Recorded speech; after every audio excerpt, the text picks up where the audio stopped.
Is Carla Nicole, and we yet are going to start the next episode of the Alone series. Once you get to the point of understanding that your alone time is really centered around you getting better with who you are and really finding the inner beauty and really learning to refine you. This is what's so important.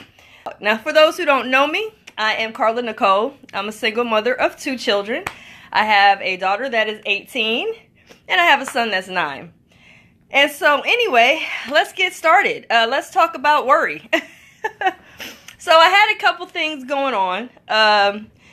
And, in this Alone series, I want to bring up different topics that people alone have to deal with. I think it's important that we talk about various different things, but worry is something we don't talk about, right? We just deal with it, and we deal with it in our inner selves. A lot of times we don't express to other people, man, I'm worried about this, or I'm worried about that, or I'm not able to sleep easy because I feel heaviness in my soul, or I'm concerned about this, I'm concerned about that. So I want to give you guys a heads up about worry.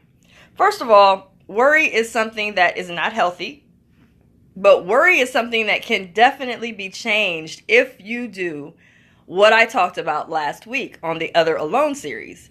If we begin living in the now, right now, in the present time, if we live right now, in the now, we can't worry. Why? Because we're in our present state.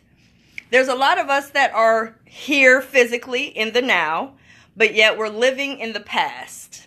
We are thinking about our celebrations of the past.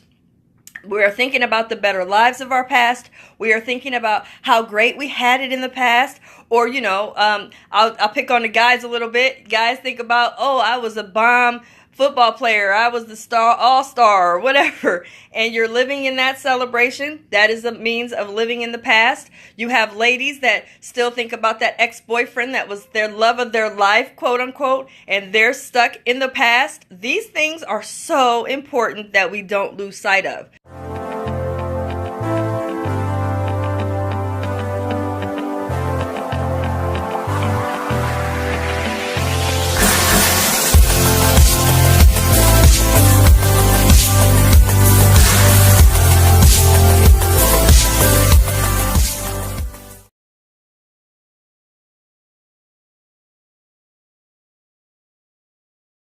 So I want you to think about this. When you are living in the now, in the present, right now. Remember last week I said the present is a present. It's a gift.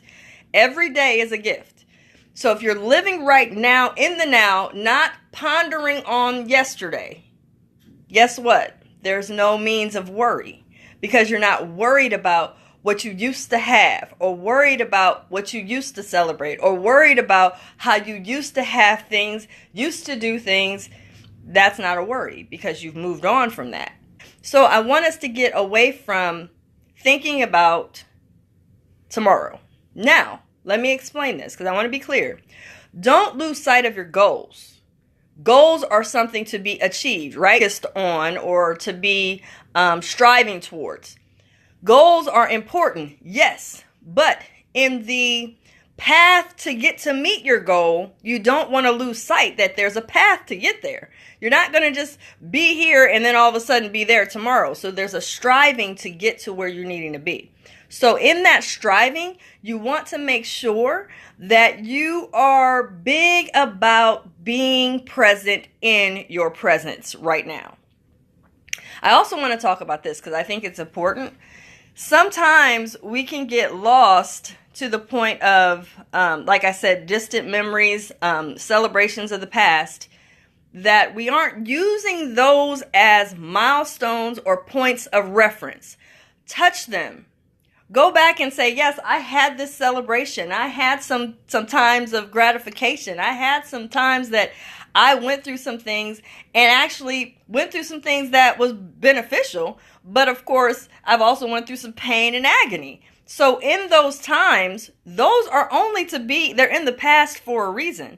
They are to be used as a point of reference.